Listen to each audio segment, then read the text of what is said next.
बिस्मिल्लाहिर्रहमानिर्रहीम। अस्सलामु अलैकुम वरहमतुल्लाहि वबरकातुहू। शब बरात और बिदात और इस रात की ख़ास इबादत और नफल नवाफिल का कोई कुरान और हदीस में ज़िक्र नहीं। अगर कोई रिवायात बयान की जाती हैं तो वो झूठ और मन घड़त पर मबनी है। शब बरात की हकीकत। सवाल: क्या शबान की 15वीं रात को लोगों की तकदीरें और मौत व हयात वगैरह के फ़ैसले होते हैं? जवाब: जी नहीं, कुरान और हदीस से ऐसा कुछ भी साबित नहीं। अल्लाह के हुक्म के बगैर कोई जानदार मर सकता मुकर्रर शुदा वक्त पर लिखा हुआ है। हदीस मुबारक रसूलुल्लाह सल्लल्लाहु अलैहि वसल्लम ने इरशाद फरमाया, अल्लाह ताला ने ज़मीन और आसमान की पैदाइश से 50,000 साल पहले ही सबकी तकदीरें लिख दी थी। सही मुस्लिम। शब बरात की हकीकत। क्या शबान की 15वीं रात को ही नामा अमाल खसूसी तौर पर अल्लाह की बारगाह में पेश होते हैं? और क्या 15 शबान को रोज़ा रखना सुन्नत है? जवाब: जी नहीं, ऐसी कोई सही हदीस नहीं है जिसमें सिर्फ 15 शबान को आलमाल नामे पेश हुए और इस दिन रोज़ा रखने का जिक्र हो, बल्कि सोमवार और जुमेरात को अमाल नामे अल्लाह की बारगाह में पेश होते हैं और इसलिए सोमवार और जुमेरात को रोज़ा रखना भी आप सल्लल्लाहु अलैहि वसल्लम की सुन्नत है।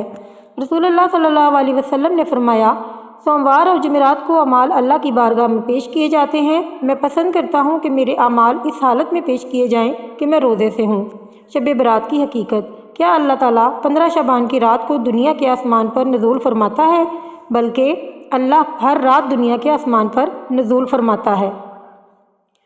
रसूलुल्लाह सल्लल्लाहु अलैहि वसल्लम ने फरमाया, हमारा रब बुलंद और बरकत वाला और हर रात के आखिरी हिस्से में दुनिया के आसमान पर नज़ूल फरमाता है और पुकारता है, कौन है जो मुझसे दुआ करे कि मैं उसकी दुआ कबूल करूं? कौन है जो मुझसे मांगे कि मैं इसे अता करूं? कौन है जो मुझसे बख्शिश तलब करे कि मैं उसे माफ़ कर दूं? शब बरात की हकीकत। क्या खुसूसी तौर पर 15 शबान को रोज़ा रखना साबित है? जी नहीं, किसी भी सही हदीस से सिर्फ 15 शबान को रोज़ा रखने का जिक्र नहीं, बल्कि रसूलुल्लाह सल्लल्लाहु अलैहि वसल्लम माह शबान के अक्सर अयाम रोज़े से गुजारते थे। उम्मुल मोमिनीन हज़रत आयशा सिद्दीक़ा रज़ियल्लाहु तआला अन्हा फरमाती हैं, मैंने नबी पाक सल्लल्लाहु अलैहि वसल्लम को शबान से ज़्यादा किसी महीने में इतने नफली रोज़े रखते हुए नहीं देखा। शब बरात की हकीकत। क्या 15 शबान की रात फौत शुदगान की रूहें घरों की तरफ लौटती हैं? और क्या इस रात खसूसी तौर पर कब्रिस्तान जाना चाहिए? जवाब: जी नहीं। जब कोई बंदा फौत हो जाता है तो उसकी रूह इस दुनिया से आलम अरवाह में मुंतकिल हो जाती है और दुनिया से उसका राब्ता हमेशा के लिए ख़त्म हो जाता है। अल्लाह ताला ने फरमाया, यहाँ तक कि जब इनमें से किसी को मौत आने लगती है तो कहता है, ऐ मेरे रब, मुझे वापस लौटा दे ताकि मैं इस दुनिया में नेक काम करूँ जिसे मैं छोड़ आया हूँ। अल्लाह फरमाएगा, हरगिज़ नहीं, ये तो बस एक बात है जो वो हसरत से कहने वाला है और इन सब रूहों के आगे उस दिन तक एक बरज़ख है जिस दिन वो कब्रों से उठाए जाएंगे। शब बरात की हकीकत। क्या 15 शबान को खुसूसी तौर पर कब्रिस्तान जाना चाहिए? जी नहीं, 15 शबान की रात को एहतमाम के साथ कब्रिस्तान जाने के हवाले से कोई सही हदीस नहीं है, बल्कि कब्रिस्तान जाने का असल मकसद मौत को याद करना है।